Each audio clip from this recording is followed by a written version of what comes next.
Hooggantoonni sadarkaa giddugaleessaa magaalaa Finfinneetti leenjii hooggansaa marsaa sadaffaa fudhachaa jiran hojiiwwan misooma garaagaraa magaalichatti hojjetaman daawwataniiru. Hooggantoonni hojii misooma koriidarii magaalichatti hojjetamaa jiru daawwatan misoomni kun magaalattiin maqaa fi simboo ishee madaaloo akka qabaattu taasisaa jiraachuu kaasuun waan daawwatanitti gammaduu himaniiru. ዛሬ እያየን ያለነው የኮሪደር ልማት የከተማዋን አጠቃላይ ገጽታ የቀየረ ትልቅ ፕሮጀክት እንደሆነ ነው። Arra kan ilaalle misoomni koriidarii piroojeektii guddaa bifa magaalaa keenyaa guutummaatti kan jijjiire akka ta'e hubanneerra. Magaalli Finfinnee kana dura hanga maqaa ishee hin misoomne. Amma garuu bulchiinsi magaalichaa xiyyeeffannoo kennee Finfinnee abaaboo taasisaa jira. Kana dura magaalaa keenyatti piroojeektoonni ni jalqabamu malee hin xumuraman.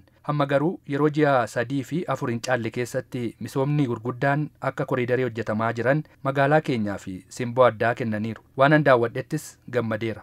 እውነት ለመናገር በጣም አዲስ አበባችን እንደ ስሟ ውብና ማራኪ ለማድረግ እየተሰራ ያለው ስራ dhugaa dubbachuuf magaalaan keenya akkuma maqaa ishee miidhagduu fi hawwattuu taasisuuf hojiin hojjetamaa jiru kan nama gammachiisu akka ta'e daawwachuu danda'eera. Waan daawwadhettis baay'ee gammadeera. ባየሁት ነገር ተደስቻለሁ. Hojiin misooma koriidarii magaalichatti hojjetamaa jiru hawaasa biratti fudhatamaa fi deeggarsa guddaa argachuu kan himan hooggantoonni kunneen mootummaanis kana caalaa magaalicha bareechuuf humna akka qabu hubanneerraas jedhan.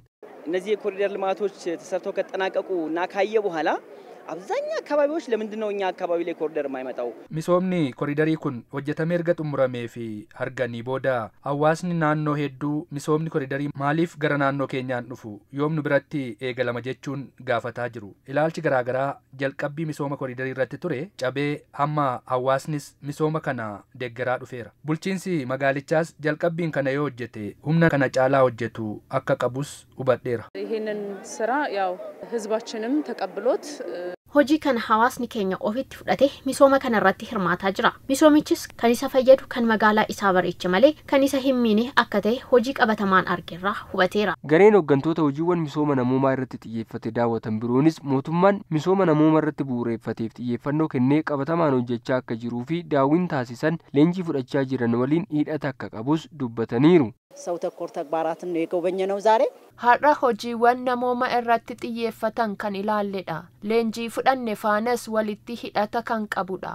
Manneen namoota humna hin qabneef haareffaman akkasumas giddugala nyaataa ijaaraman ilaalleerra.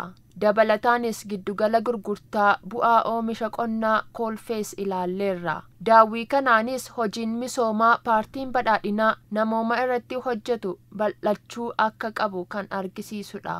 ከመንግስታችንም ከፓርቲያችንም እይታ አንፃር አጠቃላይ ሰው ተኮር የሆኑ ተግባራት ላይ Akka ilaalcha mootummaattis ta'e paartii keenyaatti gochoota namooma irratti xiyyeeffatanii fi xiyyeeffannoon kennameera. Hojiiwwan hojjetaman hundi rakkoo hawaasaa hiikuuf jireenya hawaasaa salphisuuf akkasumas lammiilee sadarkaa gadi irra jiranitti kabaja uwwisaa kan jiranidha. ካየነው አንደኛው ፕሮጀክት ውስጥ ለምሳሌ በጎነት መንደር የሚል አካባቢ ላይ ያየነው ፕሮጀክቶታ ኢላሌ ኬሳ tokko naannoo በጎነት መንደር jedhamutti kan argine duraan naannoo sanatti hawaasni mana qorqorroo keessa qorraa fi aduun rakkachaa jiraachaa turan.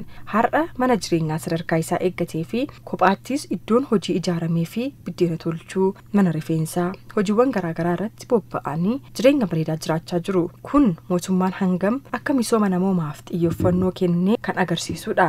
Hojiiwwan misooma magaalichatti hojjetaman kutannoo hooggansa agarsiisee fi hirmaannaa cimaa hawaasni taasiseen akka ta'es eeraniiru.